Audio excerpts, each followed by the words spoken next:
오늘 말씀의 제목은 급하게 가면 잘못된 길로 갈 수 있습니다. 다 같이 읽겠습니다. 시작. 다시 한번 시작.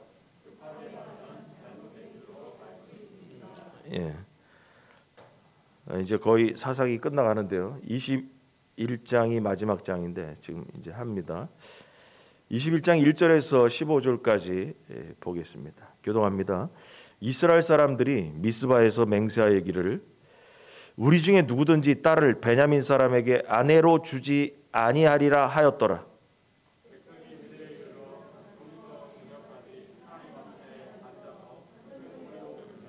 이르되 이스라엘의 하나님 여호와여 어찌하여 이스라엘에 이런 일이 생겨서 오늘 이스라엘 중에 한 지파가 없어지게 하시나이까 하더니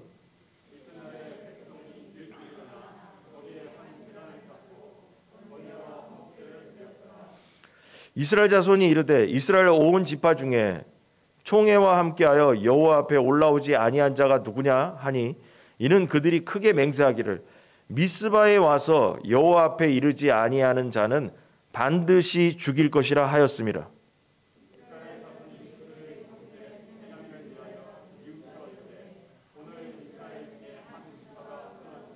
그 남은 자들에게 우리가 어떻게 하면 아내를 얻게 하리요? 우리가 전에 여호와로 맹세하여 우리의 딸을 그들의 아내로 주지 아니하리라 하였도다.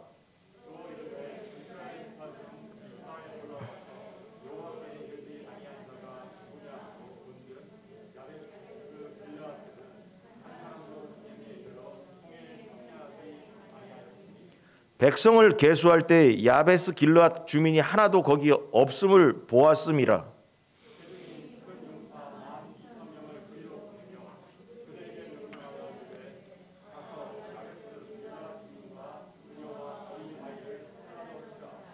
너희가 행할 일은 모든 남자 및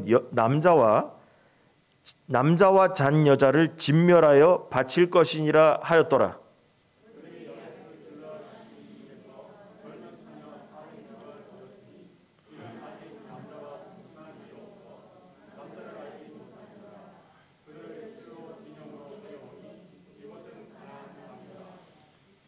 온 회중이 림몬 바위 위에 있는 베냐민 자손에게 사람을 보내어 평화를 공포하게 하였더니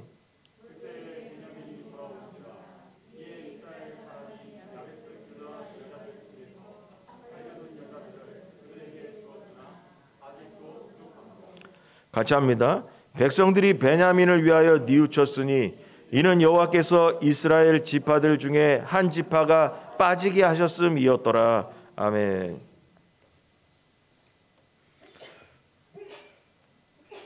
오늘 본문은 베냐민 지파를 대상으로 한 우리 지금까지 얘기, 베냐민 지파의 전쟁 얘기를 매주 했기 때문에 잘 기억하기 바랍니다.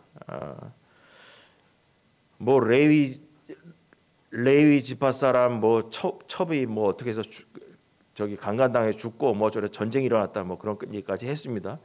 쭉 그 얘기인데 그리고 나서 베냐민 지파 사람들에게 이스라엘 사람들이 미스바에 모여가지고 야 거기 그날 그 레위 사람의 첩을 저기 강간하고 그런 그 녀석들만 보내 좀 잡아갖고 보내 그랬더니 베냐민 사람들이 우리가 뭘 잘못했는데 안 보내겠다 이렇게 나왔죠. 그래서 안 보내겠다 해서 전쟁이 일어났습니다. 그래서 전쟁이 일어나가지고 1차, 2차, 3차 세 번에 걸쳐 전쟁을 했었는데 1차 전쟁, 2차 전쟁에서는 이스라엘 그 연합군이 베냐민 지파에게 져버렸어요. 그러고서 지난주에처럼 3차 전쟁에서 이제 전쟁에서 승리를 했어요. 전쟁에서 승리를 하게 됐는데 문제는 뭐냐 하면 세 번째 전쟁에서 여러분 1차 전쟁에도 지고 2차 전쟁에도 그 연합군이 11개 지파가 한 개 지파랑 싸우는데도 지니까 얼마나 화가 났겠어요. 3차 전쟁할 때. 이 조그만 부족이 저기 지파 이 베냐민 지파가 이게 맨 막내잖아요. 막내 지파. 이 녀석들이 이거 하나 위해서 11지파가 연합해서 싸웠는데 전쟁을 두 번 지니까 막 이게 화가 엄청 났겠죠. 분노했겠죠. 그래가지고 세 번째 전쟁할 때는 아예 진멸을 시켰다. 그냥 아예 전멸 거의 시켜버렸다는 거예요. 그 성 안에 있던 저기 어린 아이들까지, 그리고 모든 여자들이고 뭐 다 죽여버렸어요. 그 전쟁에 나왔던 남자들은 유인해가지고 나와가지고 그냥 전멸시키다 해가지고 남자들이 600명 정도 남고 다 그 베냐민 지파가 전멸해버린 거야. 이제 전멸하게 된 거예요. 전멸하게 된 다음에 오늘 본문 보면 뭐냐면 나중에 와서 후회하는 거예요. 아니 우리 이스라엘 지파를 우리가 분노해가지고 전멸시켜 버리니까 베냐민 지파가 하나 없어지게 된 거예요. 그래서 없어지게 되면서 또 이 사람들이 무슨 생각했냐면 베냐민 지파하고는 우리가 결혼을 안 하겠다. 그래가지고 우리의 딸들을 베냐민 지파에 결혼 안 시키겠다고 이제 맹세도 하고 그랬어요. 맹세를 했으니 어떻게 하겠어요? 그래서 그 베냐민 지파가 그러면 호레비로 다 죽어야 될 판이라 지금. 뭐 이 짝이 될 만한 여자까지 다 죽여버렸으니까. 그래서 이제 그 짝을 만들어주기 위해서, 아내들을 만들어주기 위해서 자기들끼리 이제 또 이런저런 일을 저지르게 되는데, 그러면서 베냐민 지파를 다시 여자들을 만나게 해서 이제 자손들을 낳게 해서 그 베냐민 지파를 살려야겠다라는 그 이야기가 이제 시작되는 겁니다. 그래서 전쟁에서 승리를 했지만은 이 내용을 잘 보면 전쟁에서 세 번째 전쟁에 승리했어요. 승리했는데 뭐냐면 후회하고 앉았어요. 지금 얘기가 내용이 그거예요. 뭐가 후회하는 거냐? 너무 많이 죽였다라는 거예요. 너무 많이 죽였다. 그게 후회할 점이에요. 지금 너무 많이 죽였다. 그래가지고 화가 났을 때 급하게 판단 내리고 결정한 일이 그 말과 행동으로 후회하게 되었던 사건이 오늘에 대한 이야기다라는 겁니다. 그래서 우리에게 이것도 적용하자면 우리도 사람이 있잖아요. 신앙생활하다가 흥분하거나 또 분노해가지고 화가 막 그냥 머리까지 올라왔을 때 그때 행한 말과 행동은 그 흥분이 가라앉고 나면은 후회할 때가 있잖아요. 우리가 후회할 때가 있다니까요. 이스라엘 백성처럼. 아유 그때 좀 참고 좀 결정을 할 걸. 그때 성질이 막 나가지고 막 한번 뱉어버린 말이나 행동이 나중에 마음이 좀 잔잔한 다음에는 아유 내가 왜 그때 그랬을까? 아유 그때 너무 화가 나가지고 내가 아무 생각 없이 앞뒤 생각도 안 하고 일을 저질러 버렸구나. 후회할 때가 있다는 거 이스라엘 백성처럼. 그래서 이때 바로 뭐냐면 이렇게 흥분하거나 급하게 결정 내린 것 때문에 하나님이 원하지 않는 길로 우리가 갈 수 있다라는 걸 오늘 이 본문을 통해서 얘기하고자 하는 거예요. 그래서 이러한 실수를 범하지 않기 위해서는 우리는 뭐냐? 흥분한 상태에서는 아무 일도 안 하는 게 낫다. 급하게 결정 내려가지고 나중에 후회할 일이 생길 수가 있기 때문이다라는 거죠. 그래서 다시 생각을 한 후에 우리가 이제 분노하거나 그래서 성질 날 때가 있잖아요. 그럴 때는 조금 누그러진 다음에 일을 처리해야 한다는 거예요. 그리고 사람이 성질 났을 때 성질 나는 대로 일을 처리하면 꼭 후회되는 일을 할 때가 있습니다. 이스라엘 백성이 세 번째 전쟁에서 이긴 다음에 이겨도 뭐냐면 분노가 아직 안 풀렸어요. 분노가 안 풀려가지고 전멸시킨 베냐민 지파를 다 죽인 다음에 미스바에서 모여서도 그런 거예요. 우리의 딸들을 저놈들에게 주지 말자. 맹세하자. 그래서 규칙을 세웠어요. 법을. 그게 뭐냐? 흥분한 거예요. 그냥. 흥분해가지고 급하게 하나님께 물어보지도 않고 자기들끼리 그냥 결정되어 버렸다는 거죠.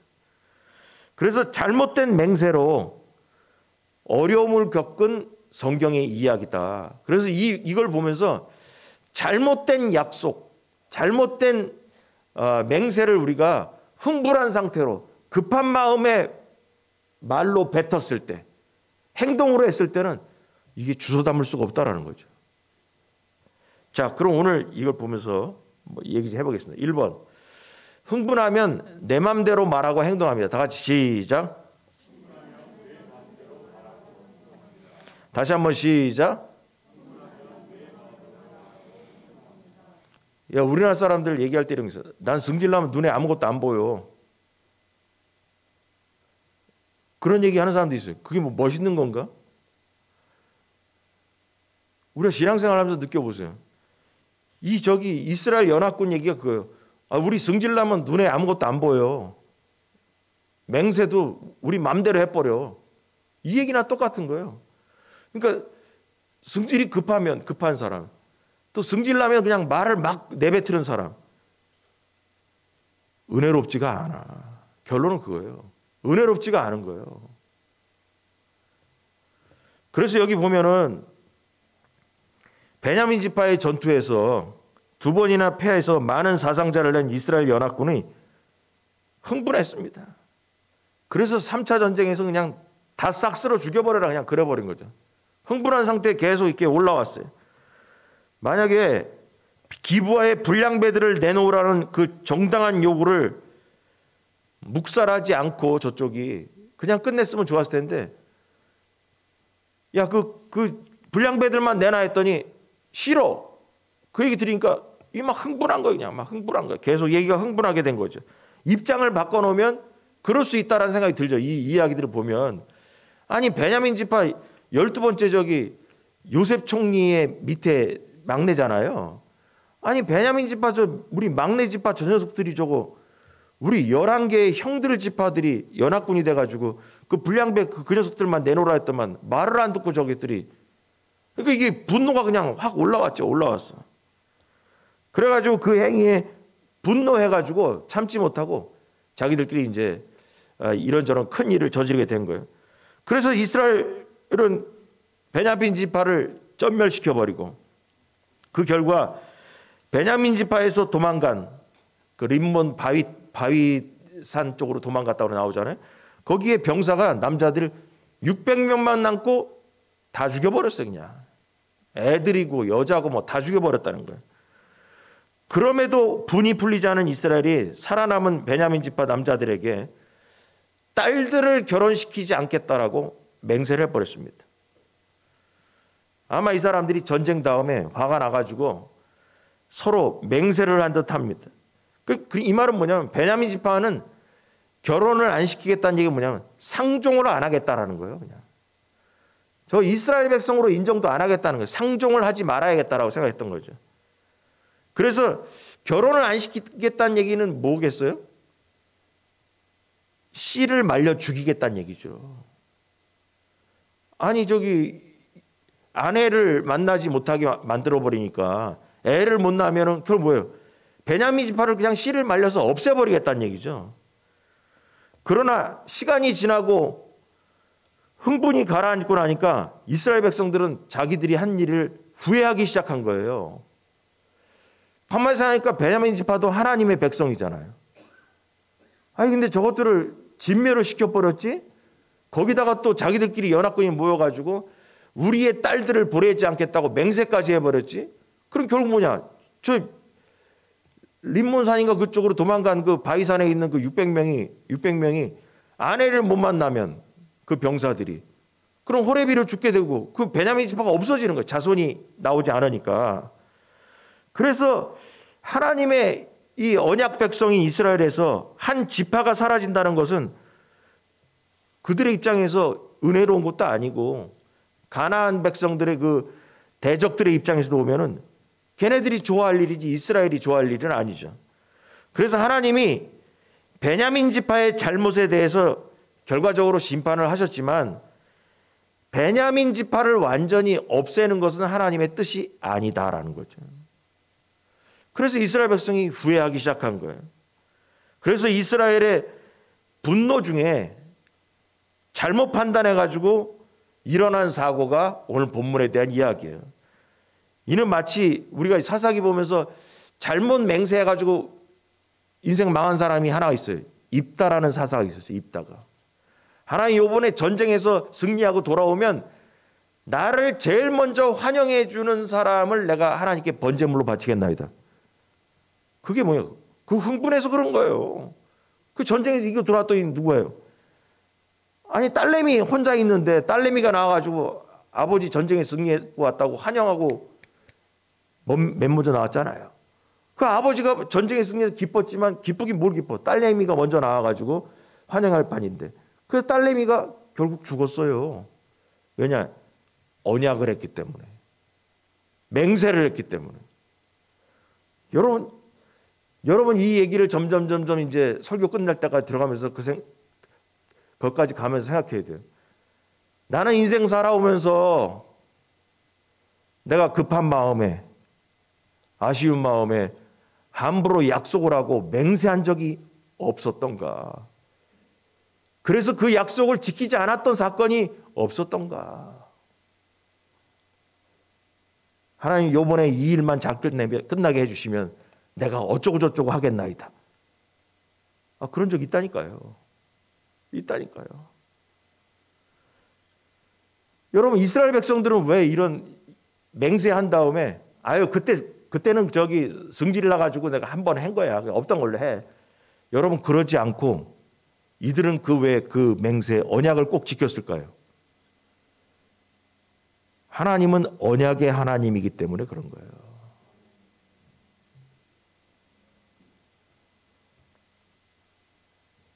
여러분 그래가지고 입다의 딸이 죽었던 사건처럼 이게 신명기서에 보니까 이스라엘 백성이 진멸했는데 이스라엘 백성은 하나님께서는 가나안 백성을 진멸하라고 그랬지 자기 같은 부족인 이스라엘 백성의 한 지파인 베냐민 지파나 다른 지파를 진멸하라고 말씀하지 않으셨어요. 신명기 7장 2절에 보면 이런 얘기 있어요. 내 하나님 여호와께서 그들을 내게 넘겨 내게 치게 하시리니 그때 너는 그들을 진멸할 것이라. 그게 가나안 족속이에요. 그들과 어떤 언약도 하지 말 것, 그들을 불쌍히 여기지도 말 것, 또 그들과 혼인하지도 말지니 네 딸을 그들의 아들에게 주지 말 것이요 그들의 딸도 내 며느리로 삼지 말 것은. 그러면서 진멸이란 단어와 그들과 결혼하지 말아야 된다라는 그 대상이 누구냐? 가나안 족속이지 이스라엘 백성이 아니라는 거죠. 하나님으로부터 들은 그 조약의 일부를 이스라엘 백성의 같은 부족에게 적용했다라는 거예요. 질이 안 좋은 얘기예요. 이스라엘 백성을 진멸시키고 그들과 결혼하지 말아라. 이거는 가나안 백성에게 하라고 하신 그 내용을 갖다가 이스라엘의 막내 지파에다가 그걸 적용해 버렸다는 거죠. 하나님은 이스라엘 백성을 자기들끼리 진멸하라고 말씀하지 않으셨어요. 가나안 백성을 진멸하라고 했어요. 그런데 하나님께서 하라는 것은 안 하고 하지 말라는 것을 이스라엘 백성에게 일을 저질러 버렸다는 것입니다. 그 이유는 뭐냐? 왜 그랬을까? 분노해서 그런 거예요. 그냥 쉽게 해서 승질 나가지고 자기들끼리 그냥 분노가 확 올라왔을 때 약속을 해버린 거예요. 분노해서 이렇게 된 겁니다. 그래서 성질 나는 대로 일을 처리한 것이 나중에는 후회하는 일이 생기게 되었다는 것입니다.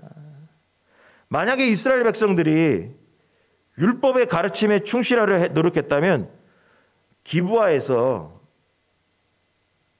레위인의 첩을 죽게 한 그 불량배들만 색출해가지고 징계하는데 최선을 다해서 노력해야 했습니다.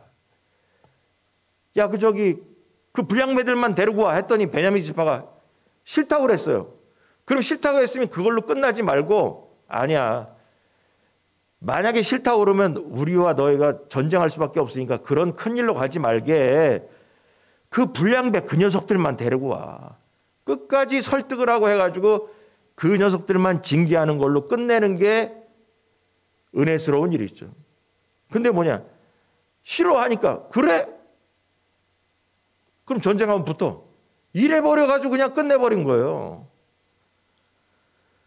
끝까지 불량배들을 두둔하고 끝까지 싸우겠다고 하는 그 베냐민 지파 때문에 전쟁을 피할 수는 없다고 할지라도 베냐민 지파 사람들을 진멸하다시피 살육한 것은 잘못한 것이다.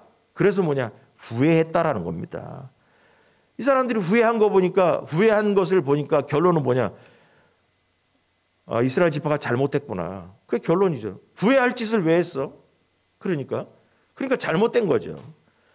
여기서 이스라엘은 더 심한 잘못을 했습니다. 진멸한 것도 잘못인데 더 심한 건 뭐냐?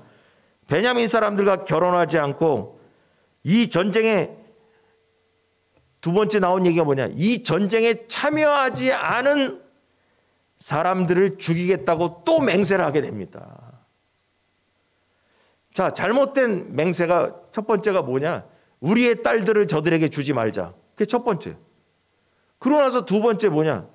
이번 전쟁에 참여하지 않은 사람들, 이 미스바 광장에 모이지 않은 이스라엘 사람들이 있다면 그 사람들을 싹 잡아서 죽이겠다라고 또 맹세를 해버립니다. 그래서 돌이키지 못하는 일이 생기게 됩니다. 그 딸내미들을 안 주겠다, 뭐 그런가 보다 했더니 이번 전쟁에 참여하지 않은 녀석들까지 싹 죽여버리겠다. 이렇게 맹세를 거기서 하게 됩니다. 결국 뭐냐면 결혼을 하지 않겠다는 것은 아까 얘기처럼 이방인처럼 가나안 백성처럼 베냐민을 취급하겠다는 것이고, 하나님께서 그렇게 하라고 하지 않으셨어요. 그런데 그들은 이미 뭐냐? 하나님께 물어보지도 않고 자기들끼리 맹세를 해버렸어요. 여기 하나님이 안 나와요. 그냥 자기들끼리 맹세해버렸어요. 이에 관해서 솔로몬은 전도서에서 이렇게 얘기합니다. 전도서 5장 2절 다 같이 시작.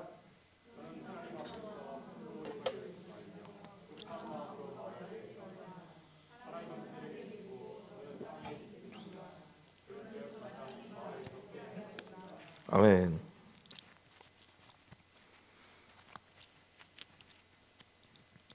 그럼 이 본문에서 이스라엘 백성의 행한 행동이 전도서 5장 2절로 보면 뭐냐면 하나님 앞에서 함부로 입을 열었다. 1번. 2번. 급한 마음으로 말을 냈다. 2번이에요. 그래서 급한 마음으로 결정을 내리고 하나님께 물어보지도 않고 자기들 마음대로 결정을 내버렸다라는 거죠. 그러므로 성도는 함부로 입을 열어 서원하거나 맹세하는 일을 하지 말아야 된다. 이스라엘은 급한 마음에 맹세해 버렸습니다. 급하게 만든 것은 왜 그럴까? 전쟁 때문에 생긴 분노죠. 화가 난 거죠. 우리 속담에 이런 얘기하면 이런 거 떠오를 거예요. 뭐 어쩌고저쩌고 하면 내 손에 장을 지진다 막 그러죠. 그런데 손에 장을 지진 사람은 아무도 없습니다. 그럼 그런 속담 같은 게 왜 우리나라에 있을까? 그만큼 뭐냐? 약속을 안 지키는 거죠.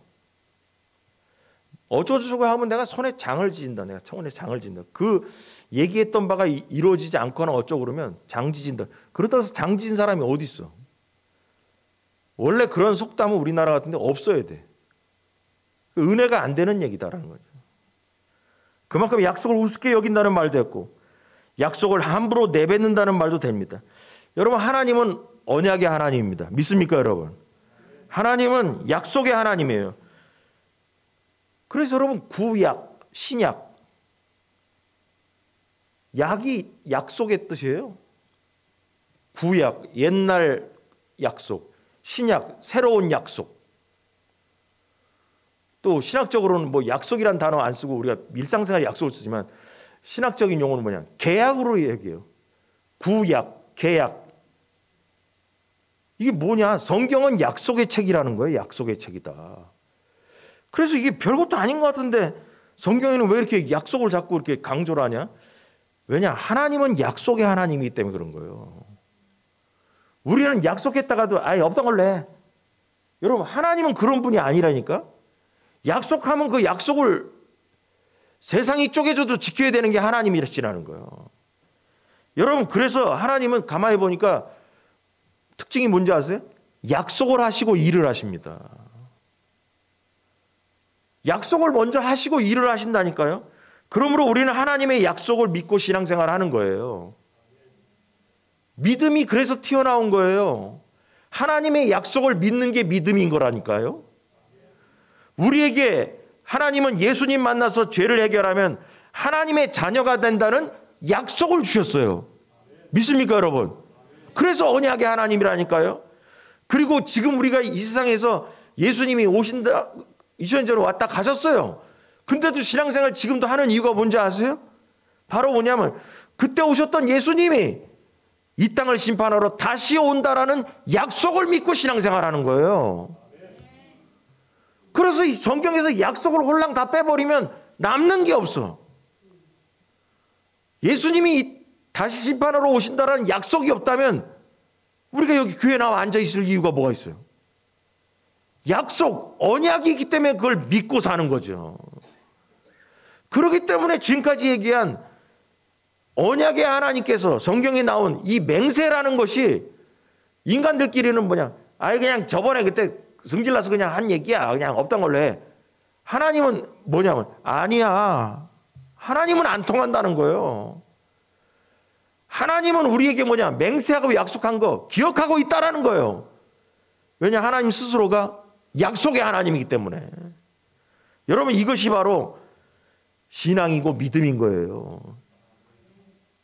믿음이 그게 뭐예요? 앞으로 되어질 일, 보지 않았지만 그거를 마음으로 간직하고 믿고 있는 거, 약속을 믿는 거죠. 그래서 사람은 누구나 완전하지 못해서 실수할 수도 있는 존재임을 겸손하게 인정함으로써 하나님 앞에서 신앙생활하면서 함부로 약속을 던지면 안 된다. 함부로. 왜냐, 살다 보니까 못 지킬 때도 있다라는 거죠.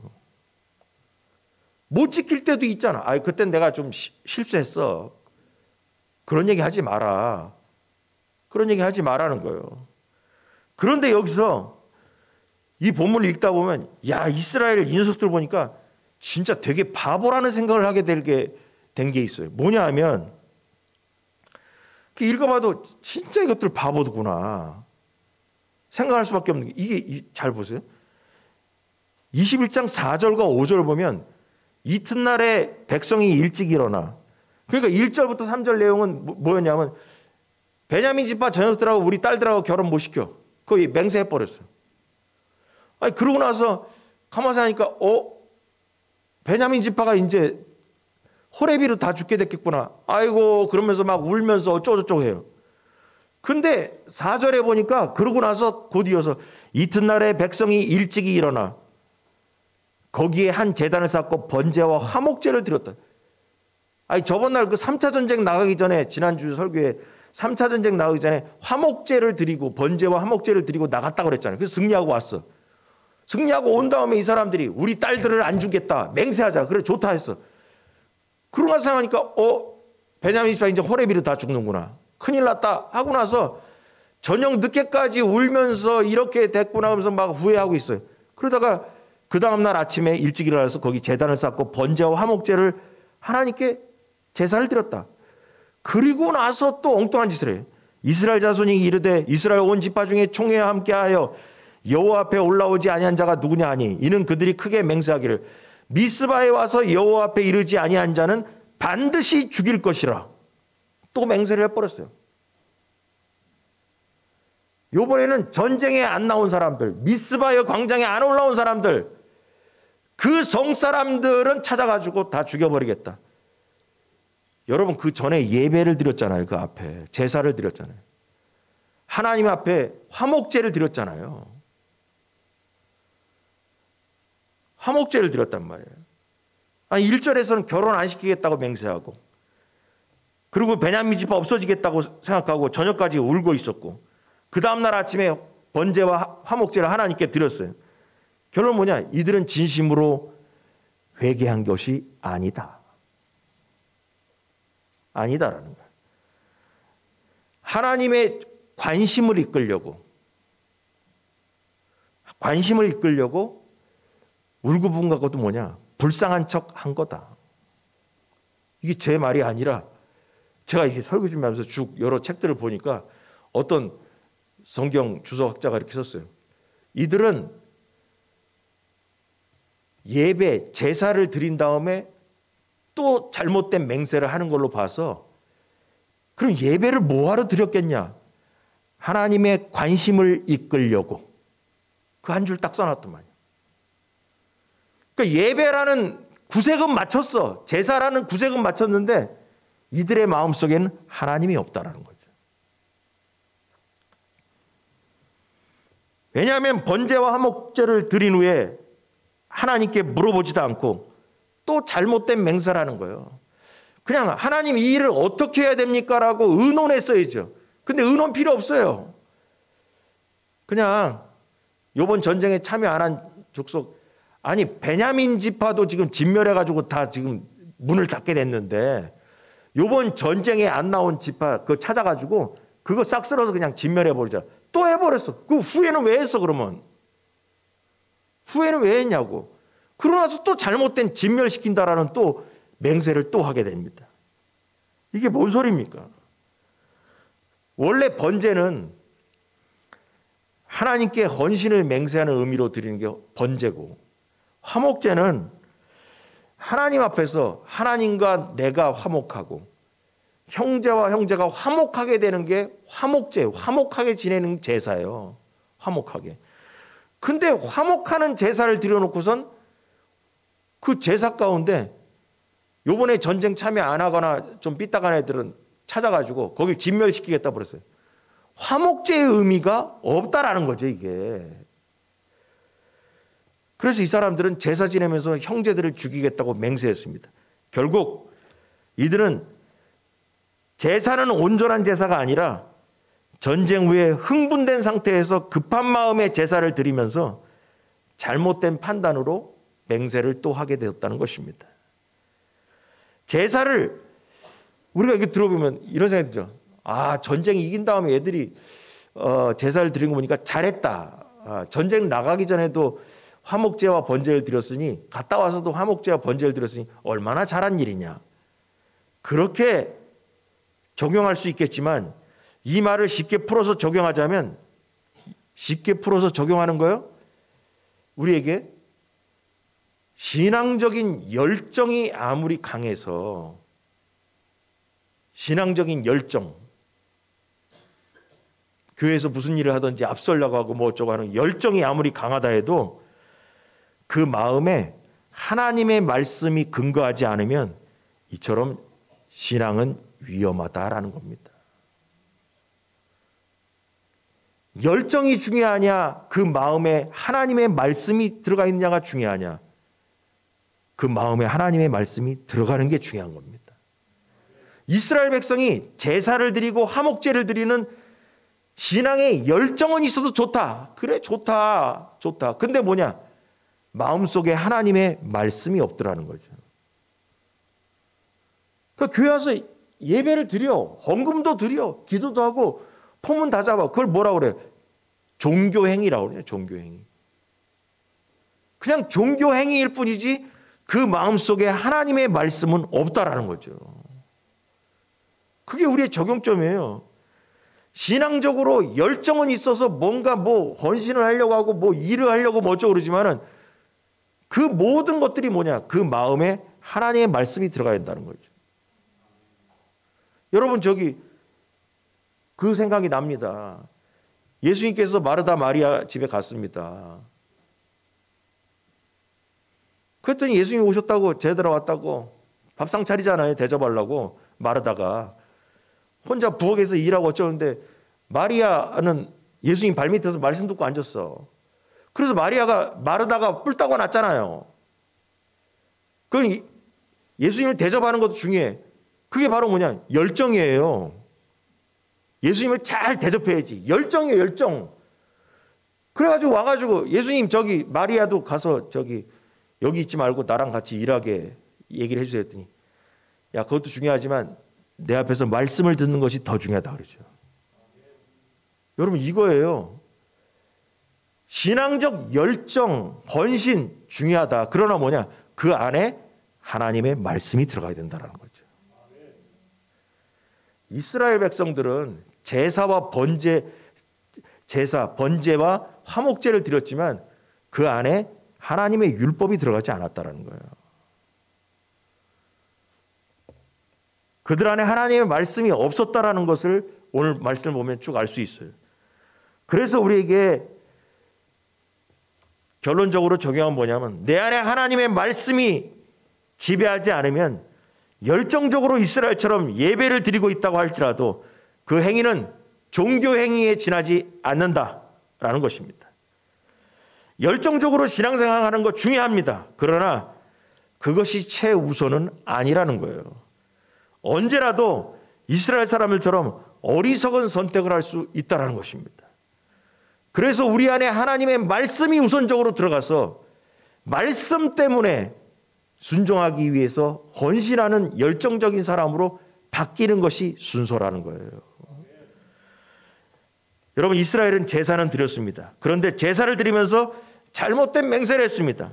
그 이유는 몸은 제사를 드리지만 마음에는 하나님의 말씀이 없었다라는 거예요. 몸은 이 자리에서 예배를 드리지만 우리의 마음속에 하나님의 말씀이 지배하지 않으면 종교행위입니다. 우리도 예배는 드리고 기도하고 헌금을 드릴 수 있다 할지라도 내 안에 복음이 없다면 잘못된 길로 갈 수 있다는 것을 깨닫기 바랍니다. 자, 다음으로 마지막으로 잘못된 맹세는 나쁜 결과를 가져옵니다. 다 같이 시작. 예, 잘못된 맹세, 잘못된 결과를 가져오는 거죠. 나쁜 결과를. 잘못된 맹세가 비극을 가져온 사건이 뭐가 있나 성경에 찾아봤습니다. 구약에서 찾아볼 수 있는데, 여러분, 야곱의 아들 레위와 시므온이 여동생 디나가 세겜 동네에 나갔다가 세겜 족속에 강간당한 일이 있었습니다. 그래가지고 그걸 들은 오빠들이 뿔따고 말았어요. 그래가지고 세겜 족속의 그 부족의 아들 녀석이 그래가지고 그 아들 녀석이 뭐라냐면 내가 아내로 삼을 테니까 결혼시켜달라고. 그랬더니 얘들이 잘못된 맹세를 하게 됩니다. 그게 뭐냐? 할례를 받게 되면, 니네 족속이 다 할례 받게 되면 우리가 결혼시켜 주겠다고, 맹세한다고 약속을 해버리죠. 결국 그 족속이 남자들이 할례를 받게 되고, 할례 받고 나서 얼마 있다가 이 오빠들이 가서 그 남자들이 움직이지 못할 때 다 죽여버렸습니다. 그게 바로 잘못된 맹세와 잘못된 결과를 가졌죠. 그래서 나중에 그것을 알게 된 아버지한테 야곱한테 이 아들들이 겁나게 혼나게 됩니다. 그래서 그 세겜 지역을 무사히 통과하느냐 마느냐로 갖고 아버지가 걱정을 하면서 이 지역을 벗어나게 되는 사건이 있었습니다. 위장으로 맹세하고 거짓으로 맹세하고 하나님 앞에서 그것을 지키지 않은 죄로 인해서 그들은 야곱에게 결국 아버지한테 저주를 받게 됩니다. 창세기 49장 거기 보면 자손들에게 그 축복을 하고 저주를 때릴 때 그때 아버지한테 물어보지도 않고 일을 저지른 그 녀석들, 불순종한 놈들 꼭 저주를 받게 된 거예요. 이같이 맹세를 지키지 않는 것은 하나님 앞에 죄를 짓게 되는 겁니다. 그래서 이스라엘은 맹세를 어기지 않으면서도 베냐민 지파가 진멸하지 않도록 방책을 모색하게 되는데 벌써 맹세를 했단 말이에요. 딸들을 주지 않겠다. 그리고 잘못된 거? 이번 전쟁에 참여하지 않고 미스바 광장에 안 올라온 족속은 누구냐? 그거 잡아서 다 죽이겠다. 이 두 가지를 했어요. 근데 베냐민을 어떻게 살려야 될까 하다가 전투에 참여하지 않은 성사람들이 있었는데 그게 바로 성경에 나올 대로 야베스 길르앗 사람들이 전쟁에 참여하지 않았습니다. 그래서 그 주민의 죄를 묻는다는 명분으로 군사들을 또 보내가지고 그 땅 주민들을 처녀들만 남기고 다 죽여라 했어요. 그래서 남자들이랑 어린애들까지 다 죽이고 처녀들만 남겼다라는 거예요. 그래서 거기서 나온 처녀들을 세보니까 400명이 나왔다는 거예요. 그래서 400명을 잡아다가 베냐민 지파 남자들에게 줘버렸어요. 이게 뭐 하는 거냐 이거지. 뭐 하는 거야. 죄가 죄를 낳고 죄를 낳고, 살인이 살인을 낳고 살인을 낳고 하는 거야. 잘못된 맹세가 잘못된 결과로 자꾸 넘어가게 되는 거죠. 만일 그들이 베냐민 지파에 대한 맹세를 하지 않았더라면 야베스 길르앗 사람들을 죽이지 않고 다른 방법으로 책임을 물었을 수도 있었겠죠. 근데 맹세를 해버렸어요. 이번 전쟁에 참여하지 않은 사람들 다 죽여야겠다. 맹세를 해버렸어요. 맹세를 했기 때문에 그대로 가서 다 죽이러 가버린 거예요. 그래서 자기들의 실수를 많이 하기 위해서 야베스 길르앗 주민을 진멸하는 강수를 들 수밖에 없었다는 거죠. 자기들이 입으로 뱉어냈기 때문에. 그렇게 해도 처녀들이, 여러분 호레비들이 지금 600명 도망가 있다고 했잖아요. 근데 400명을 여자들을 잡아다가 죽으라니까 200명이 남았어. 200명이 모자라. 그래서 이러한 200명을 구해야 되는 또 일이 남았던 거예요.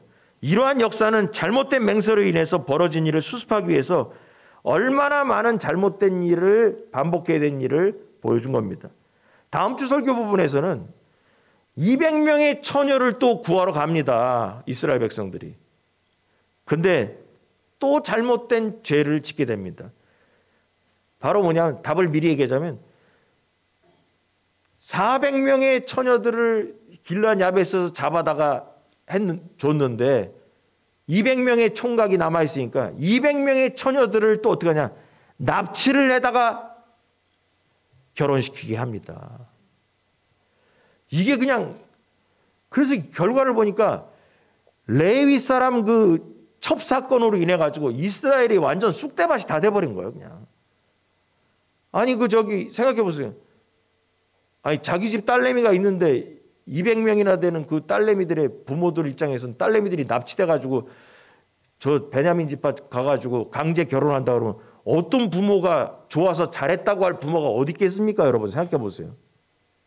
그냥 나라가 다 그냥 쑥대밭이 돼버린 거예요. 나라가. 그래서 결국 뭐냐, 잘못된 맹세로 인해서 나쁜 결과를 가져오게 됐다는 거죠. 하나님께 묻지 않고 자기들끼리 승질나는 대로 규칙을 정하고 맹세를 한 대가입니다. 여러분 성경으로 가보니까 예수님은 제자들에게도 하늘로나 땅으로나 맹세하지 말라고 하셨습니다. 경솔한 맹세는 비극적인 결과를 불러와서 하나님과 사람 모두를 가슴 아프게 만든다라는 거예요. 맹세라는 말을 우리가 잘 쓰진 않지만 쉽게 얘기하면 약속이죠. 약속. 맹세와 약속이 뭐 다른 말이 아니에요.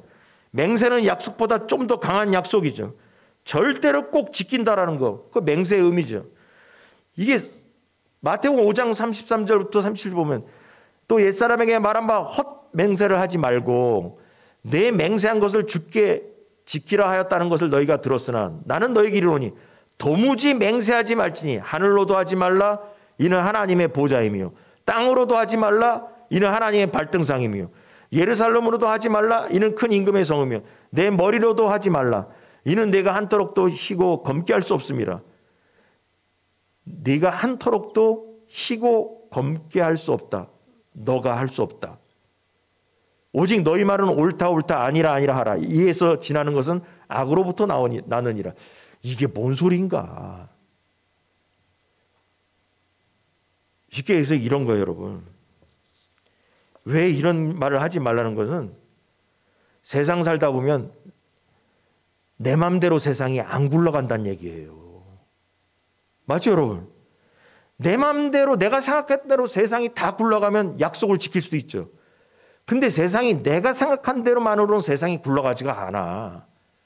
그래서 결국 뭐냐? 이 세상을 굴려가는 분은 하나님, 주권을 가지신 하나님이죠. 하나님이 하시는 것이 내가 맹세하고 내가 약속한 대로 세상이 굴러가지 않아. 왜냐? 주인은 하나님이기 때문에. 그렇기 때문에 함부로 이렇게 될 거야. 내가 이렇게 할 거야. 근데 하나님께서 아니야. 나는 네 뜻대로 안 해. 주인 되신 하나님 뭐냐면 아니야. 네가 원하는 대로 세상 안 돌아가. 하나님께서 이런 거야. 내가 원하는 대로 세상 굴려갈 거야. 여러분 그래서 이거 약속하지 말라는 거예요. 왜냐? 세상 살다 보면 하나님이 굴려가는 세상의 방식과 내가 원하는 세상의 방식이 안 맞을 때는 약속을 못 지킬 때가 많이 생긴다는 거죠. 그럼 맹세를 하고 꼭 그렇게 하겠다 한다는 것은 뭐야? 하나님의 주권에 도전하는 거예요. 하나님이 내가 약속을 지킬 수 있게 세상을 돌려주지만은 않아요. 그래서 함부로 내가 내년이고 뭐 어쩌고 할 때 내가 꼭 할게. 그때 가봐야 알아. 그 전에 내가 죽을 수도 있어요. 약속을 못 지키고. 그 전에 내가 무슨 일이 생길지도 몰라. 그 날이 나에게 올런지 아니면 하나님께서 일을 틀어서 다른 방향으로 흘러가야 될지 몰라. 그렇기 때문에 내가 이렇게 꼭 한다, 꼭 약속한다 이런 얘기 하지 마라. 그럼 뭐 어떻게 돼? 내가 노력하겠다. 그때 가봐야 알겠지만 내가 최선을 다해서 그렇게 하도록 노력을 하겠다. 내가 손에 장을 지지고 뭐 그런 얘기는 안 하겠다. 근데 뭐냐? 최선을 다해서 노력하겠다. 여러분 이렇게 얘기한다는 거죠. 이렇게 얘기해야 된다라는 거예요. 그래서 절대적으로 하나님을 이 세상을 움직이는 하나님과 인간은 환경의 영향을 받을 수밖에 없는 연약한 존재예요.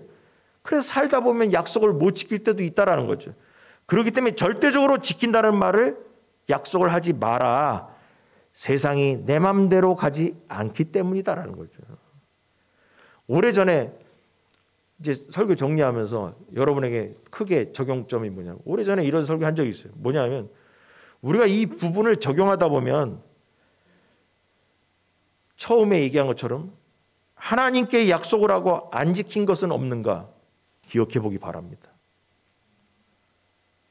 돌아보라고 한 적이 있습니다. 여러분 돌아보십시오. 어려서부터 혹시 신앙적인 열정으로 젊었을 때 하나님께 하나님 내가 이 문제만 뭐 해결해 준다면 어쩌고 한다면 한나처럼 내 자녀 중에 하나를 주의 종으로 바치겠나이다. 여러분 그런 사람도 있어요. 젊은 혈기에 그런 약속을 한 사람도 있다니까. 그런 서원한 적 없습니까? 아니면 또 우리에게 자주 걸리는 게 뭐냐면 교회 건축을 하거나 교회에서 뭔 일을 할 때 하나님 내가 요번에 약정합니다. 내가 몇백만 원이고 몇천만 원 하나님께 드리겠습니다. 약정을 했습니다. 근데 세상이 내 마음대로 돌아가던가요? 살다 보니까 약정을 못 지킬 상황도 있잖아요. 그러고서 나서 아이 그때는 어려워가지고 그냥 잊었습니다. 아니야 하나님은 안 잊어먹었다니까. 아니면 하나님 이번 일만 잘 처리해 주시면 제가 남은 인생을 주를 위해서 정신 똑바로 차리고 신앙생활 정말 잘하겠습니다. 라고 매달린 적 없습니까? 아쉬울 때? 지금 해가지고 하나님 나 나이도 들고 먹고도 살기도 힘들고 그래가지고 그거 잊었습니다. 아니 하나님은 안 잊었습니다. 왜냐 하나님은 언약의 하나님이기 때문에. 여러분 내가 하나님께 약속을 지켜야 하나님도 나에 대한 약속을 지키는 줄 믿으시 바랍니다.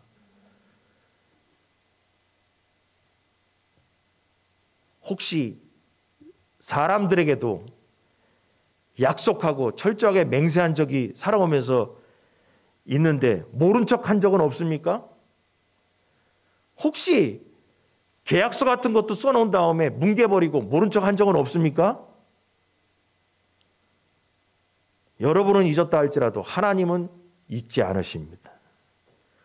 그러한 일이 있다면 내 마음의 신앙의 양심에 사람과의 언약과 하나님과의 언약 중에 양심에 꺼리는 것이 있다면 이 땅을 떠나기 전에 그 약속을 지키시기 바랍니다. 지켜야 됩니다. 약속을 깨면 손에 장을 지진 사람도 없는 세상, 약속을 우습게 여기는 세상이죠. 말로만 그렇게 하고 산다는 거죠. 그러나 하나님은 잊지 않으십니다. 잊지 않으십니다. 창세 시절부터 지금까지 하나님은 약속과 언약의 하나님입니다. 그 약속을 지키기 위해서 지금도 일하시고 계십니다. 그러므로 함부로 맹세하지 말고 한 번 약속한 것은 반드시 지킴으로 성경이 말하는 정죄, 여기서 벗어나기 바랍니다. 기도하겠습니다.